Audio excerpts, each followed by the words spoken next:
Alright, what's going on, guys? I'm gonna go over this last season and talk a little about the next one. Just want to make a recap video for anybody who hasn't seen the whole ESCA season. So, if you don't know, this is how the season ended up, regular season and post-season ended up going. Froyo didn't drop a map in playoffs. I'll go over that later. But I'm gonna start with every team that played Invite from the bottom to the top and just talk a little bit about it if you don't know. So Velocity, the main thing that happened is they lost their first 4 matches, so their team kind of just died. That's unfortunate, but yeah, they had some problems with the roster, I'm assuming. Some internal problems. They had to switch like 2 or 3 people out because they left. That's a bit rough. All right, next team, Ayylmao Terror Squad. They're a team that placed, I think, 3rd in IM last season. They didn't really do that much this season. I think the main thing that happened is they almost beat Froyo in the 5v4, but otherwise, the closest matches they should have had were against King's Crew. Should have been against King's Crew. Let's see, so yeah, they had a 5-2 versus King's Crew, then they got 5-0'd, so just nothing really happened. So next team, King's Crew. They had another decent season, not that great, but once again, I've been saying every season they beat a team they shouldn't, and they did it again. They beat Hell's Kitchen this season, and they beat both, I guess, Velocity. I don't think they got the forfeit wins, but they beat Ayylmao Terror Squad twice, so 3 wins and then 2 forfeits. It's a decent season from them, especially because they lost their star player, Stock. All right, next team, Hell's Kitchen. This one had a bit of roster issues. I don't think they got any big upset wins. I think they just mainly beat the 3 teams below them, including Velocity, because they got the 1 win off them, and then they died, so they got the next forfeit win. So like you see, they beat forfeit win Velocity, they beat Ayylmao Terror Squad, forfeit win against Turbine, and they beat Hell's Kitchen, Ayylmao, and Velocity. But they did end up losing to King's Crew, so their record wasn't that great. Next team, Turbine.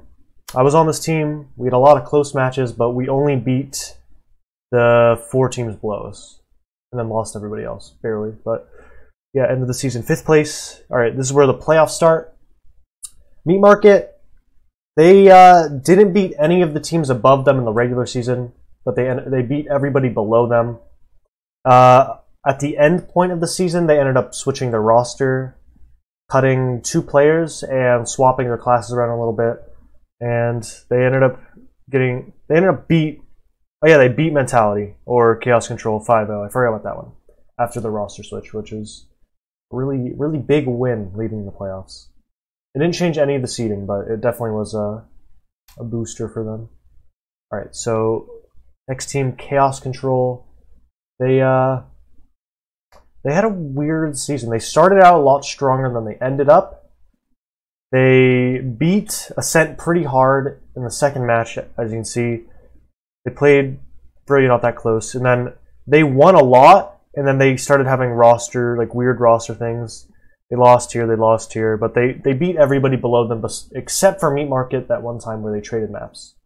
But overall, pretty good season. Just kind of just like a weird season with the deal with Speedy and Moo and having to swap it, and then Moo's client not working for playoffs, but that's besides the point. Ascent, they had a little bit of a hiccup in the road where Campy left the roster, and then they had Yite on demo for a bit, and then they ended up switching bot mode to demo, which was actually a pretty good switch compared to how Yite was on demo. So they ended up the season doing pretty strong. They only lost to Froyotech. Oh, and Chaos Control that one time, but they beat them the next time. Pretty close, but they did win it. Ended up 13-3, if I'm not wrong. And then Froyo, they got Yamps back, and their season was super dominant. Like, I don't think there was any doubt they were going to lose. Except maybe the 5v6, but they still won that. And the match they had, which was a 5-3 versus Ascent, was pretty close, but the second half was just a roll, so it wasn't that close in the end. Alright. So, let me go back to this page. the main story for this season was the roster rate or the playoff race between Chaos Control, Meat Market, Turbine DM, and Hell's Kitchen. At one point or another, all those teams could have made playoffs. The main thing was Meat Market not making playoffs and either Hell's Kitchen or Turbine DM making it. But in the end, those 4 teams pulled it out. They made it to playoffs, and they did deserve it. Alright, I'm going to talk about the playoffs. I didn't get the series open, but I'll just look at the bracket. Alright, I'll zoom in a little bit. Oh. Alright, so if you didn't see playoffs, there was only one really good series in playoffs. All of them are pretty big steamrolls, as you can see. Froyo dealt with Meat Market pretty hard. Like, they got one round. Yeah, Froyo dropped 3 rounds in playoffs out of all the maps they played. So, yeah, they played 29 maps. They lost 3 rounds. If that's a good tell for anyone. And then Chaos Control versus Ascent. That was a weird series because they had Speedy instead of Moo because Moo's client wasn't working, but they scrimmed with Speedy on Soldier and then they switched Speedy to Scout in the match, which was kind of questionable, but they ended up getting pretty rolled. They got 2 rounds on Propaganda's, or Ascent's map pick Propaganda, with like a weird crits sniper strat, which is kind of cool. It worked really well on that map. Since the map's so big and there's a lot of sightlines. Okay, so the next series I guess we'll talk about is Upper Bracket Final. Once again, super dominant from Froyo.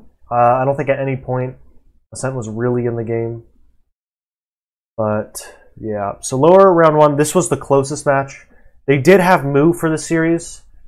And so Chaos Control let Meat Market pick Snakewater, which was, I don't know by far, but it was definitely their best map. And they got 5-0'd earlier in the season, so they left it in, so they just gave up a free map. Then they ended up picking Gully, which was a really close map, a back and forth.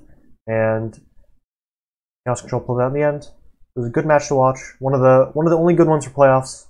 So if you were to watch any of them back, definitely that one and the next one of Sunshine, which is pretty back and forth, but in the end, Meat Market kind of just choked them out in the last few minutes. But, oh yeah, if I'm not wrong, I think they were up about like 4-1 or 4-2, and Meat Market pulled it out in the second half. Or it was 2-0 first half, and then they brought it back to 4-3, and then got the last round. So, big win by Meat Market. Underdogs won, I guess. Honestly, they weren't the underdogs leading in the playoffs, because Chaos Control was looking a little bit weak. In the next series, Ascent just rolled over Meat Market. I don't think that was very unexpected, but it was just another Froyo Ascent Grand Final. They got dismantled on Granary, and Viaduct was decently close. There was a few rounds that Ascent could have won, but Eric was absolutely rolling. The one round they did lose, Eric was going for 6 DOMs, so he wasn't dying, which was definitely a part of it, because that was a really close, I think, almost a double overtime, if I'm not wrong. But Ascent got another map there. But overall, just a roll. Froyo did win in like very dominantly this season, but this was kind of a roster mix-up season. And as far as I know, let me zoom out again. As far as I know, the teams that are staying the exact same are only going to be Froyo and Ascent. And I know King's Crew is going to have a few roster changes, but I think those are the only 2 teams that are staying with the majority of the roster. And there's going to be some Meat Market thing, and there's a couple others, but they're not confirmed, so I'm not going to really talk about it. But next season should be looking pretty decent. There's most likely going to be another good playoff race, so that'll be interesting to watch. But I don't think there's going to be a very good case for beating Froyo this next season, unless some big team comes together. Alright, so with this new map ban, I'm going to show, I don't know if it's zoomed in enough, but basically, with how the new map ban system worked, it was both teams get to ban 3 maps, and it randomizes between the maps left, but you don't know what the other team bans. So, for example, let's say Froyo wants to ban Badlands, Granny, and Gully. They do that, and Ascent could ban the same 3 maps and then in between the rest of them, or they could ban like Granary, Gully, Metal, and then it's between the rest of those. So it's kind of awkward in that way, but the majority of the maps ended up being on a map like Sunshine, Snakewater, and Metalworks, purely because those are the 3 maps no one really hates, and it's not a very polarizing maps, not many polarizing maps, but yeah, so there wasn't much variety in the maps that were played. It was mainly between those 3 plus Process and Gully, and then the rest of the maps weren't even played, or were rarely played. So, it's a shame. I don't really like this system. I've talked to some people. I thought the old system, after this season, I thought the new system would be cool. It was kind of cool while it lasted, but I definitely think the old system was better. It gives you a more scrim time on every map, even scrim time. If people don't know, I'll compare the 2 systems right now. So the old system, each week you played 1 map against 2 teams. It randomized sometimes where you'd have 1 map on that week and then the rest of the maps would be on week 9. But so basically there were 8 maps in this pool and you played 1 map each week against 2 different teams, and you did that over and over again until 9 weeks passed. In the 9th week it would redo map 1 from week 1. So sometimes you could play 4 maps on 4 series on 1 map. It's kind of weird, but it made practice a lot easier compared to this new system because you don't have to flip-flop. Oh, we don't have our map yet, so let's just play one of the default maps, which is, well, default maps, basically Snakewater, Gully, Process are the 3 maps people usually play in the off-season, because nobody really hates it and they're pretty standard. So the scrim times were kind of weird because most teams didn't even get to try half the maps because neither of them are playing it, because most teams just banned maps like Badlands, Granary, Propaganda, Product. Those were mainly out a lot of times, so rarely played. And it was kind of hard to work around to scrim. Especially, I think it'd be pretty hard for teams that scrim 2 different teams. So they're going to only play the map twice, maybe 3 times if they overlap, but you have to swap servers or whatever, what open teams do, open teams where you have 2 different teams. But I don't know, I kind of like the old system. I think the majority of the people I've talked to like the old system better, but it was definitely a good attempt to try something different. But, so, I honestly, a lot of the talks last season was removing Badlands and Granary for a map like Cardinal or something. I wouldn't be opposed at this point, after seeing some of the matches and how they play out. I wouldn't be too opposed to replacing one of Badlands and Granary for another map, but I don't really want one of those maps to be removed just to have a Sunshine, a Process reskin, where that's like the majority of the pool besides maps like those 2, Badlands, Granary, Product, and Gully. A lot of those maps play in the same way as a Process Sunshine, where it's just very open. A lot of the mids end up you just mirror matching and you just walk in circles a lot of times, and they all play the same. It's kind of boring. That's the one thing I like about Granary, Badlands, and Product. And Propaganda as well, in a different way. But they all play differently. Even though Granary and Badlands have really big choke points, and it's hard to push out of some points purely because how the map's made, but it's definitely a different atmosphere, and it's interesting to see how they play the different type of map, and how some teams may be better, they have different game plans, and how the maps end up going. There's definitely some ideas you could have on some of those maps, because they have weird points, like second point, both yard and garage are hard to push into on Granary along with last. And the main thing with Badlands is everybody has a problem with the last of the lobby and trying to push out of last in the second. Now hard and punishing it can be, because you can get backcapped, you can get sniped, a lot of things can happen, it's really hard to push out. But honestly, if you were to remove one of those for the new system, or any system, either system works, I'd honestly want a Koth map or something different in the set to have some variety. The one problem I've heard people talk about is there's only one Koth map, and I know especially Banning was talking about just get rid of Koth entirely. I don't think you should. I think Koth is a really interesting game mode, and things almost always happen unless they get forward held. And if there's another Koth map, people can't just entirely avoid that game mode, and I think it's really interesting to have to get people to play these maps. And I think Koth is one of the most fun game modes to watch and play. From my experience, at least, I loved it. And I think a map like Bagel, I know people didn't like that. Something else gets made. If there's another new map cup in the following weeks before the season starts, I definitely think they should throw some Koth maps in. Or maybe even some other game mode. I don't know about that yet. Maybe take a step back, just get a Koth, get some balance in the system. And yeah. So leading into next season, it's gonna start, I think, on sometime on the 20th. The registration ends, so make sure to register if you want to play. Open IM, invite, anything. Make sure to find a team. Maybe if you're a new player, try and find something for the newbie mix if they're doing this next season. I'm not quite sure if they are.